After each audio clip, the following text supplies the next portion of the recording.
Tourette syndrome, or Tourette's, is a nervous system disorder involving unwanted and involuntary movements or vocalization. In addition to the ticking, it may also be combined with ADHD, OCD, and some impulse control issues, and is in the same family of neurological disorders. In fact, it is often misdiagnosed as ADHD, as the ticking can be interpreted as a fidgeting behavior, and both diseases tend to manifest in similar ages. Today I'm interviewing Matthew. He's a good friend of mine since I was in about pre-K. We go to the same church, and now we go to Maury together. Could you introduce yourself? Yeah, I'm Matthew, like he just said. Yeah, I go to Maury. And we're at Botanical Gardens today. It's beautiful outside. Very, very nice out.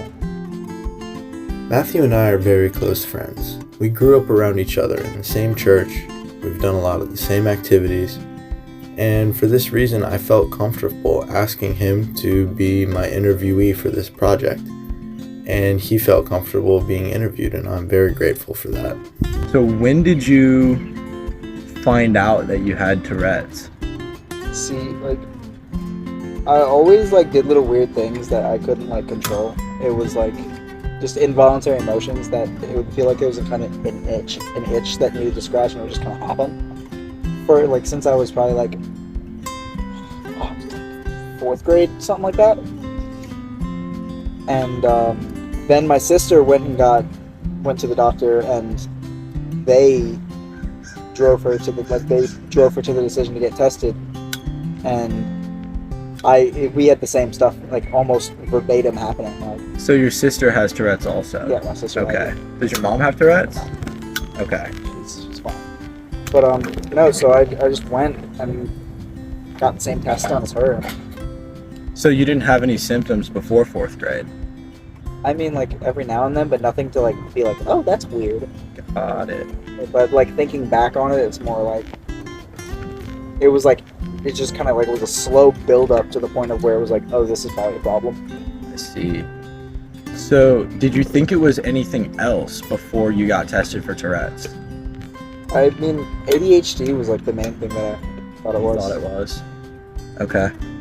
And what are your current symptoms? I mean, every now and then I will it's really just on my right side too. It's kind of weird, but I'll twitch my neck, or if I'm laying down, something my leg will jerk completely. My arm. It's just involuntary movements, either just shaking my arm, bumping my leg. Like a reflex? Like a reflex almost. Okay. It's someone hit me with one of those hammers. Or the way I always describe it is it's kind of the feeling where you need to sneeze? Yes. Yeah, it's like that, but in your skin and your muscle, and it causes your body to just have a reflex and jerk in a way that you shouldn't be moving. Yeah. Is there anything that specifically triggers it?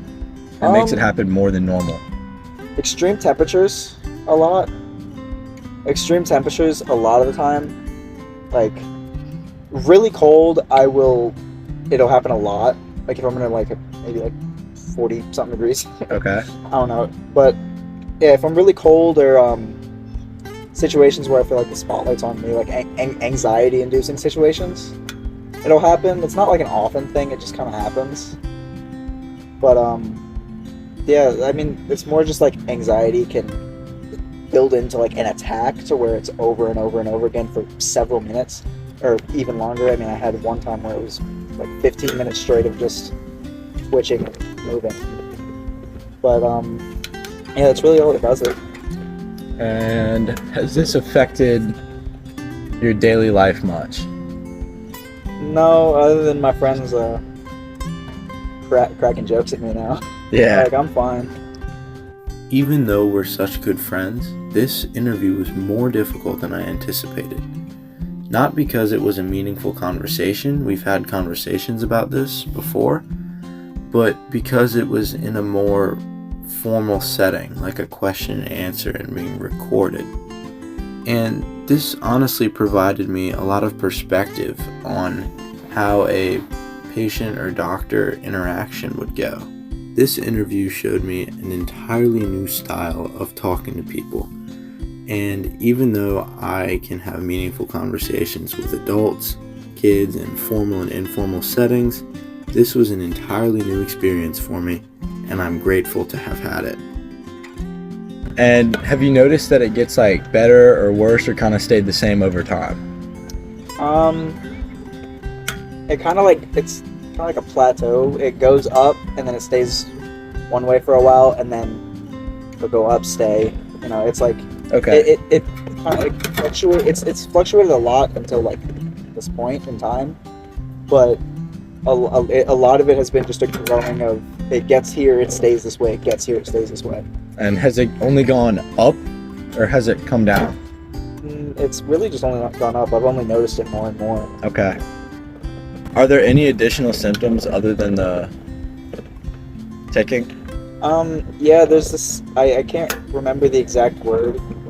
I want to say it's like called paralalia or something, where if I say something, I will very quickly, very quietly either mouth it out or whisper it under my breath, and it's not like a very noticeable thing. It's kind of to myself, but I looked it up. I thought for a while first I thought I had like autism or something, Okay. or just like extreme ADHD, and then I did some research and found out that that's actually a part of the Tourette's.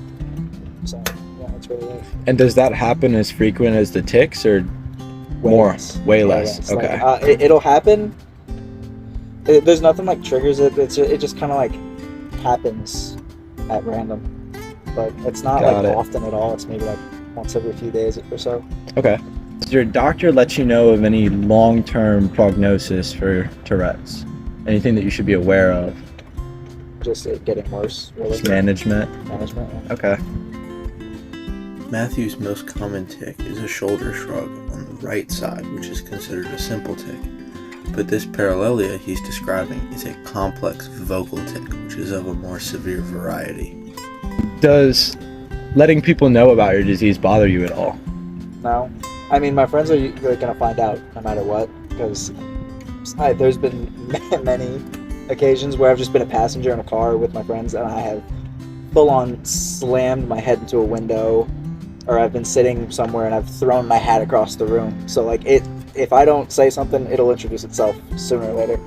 Okay. So yeah, All right. Well, thanks for coming out. of course.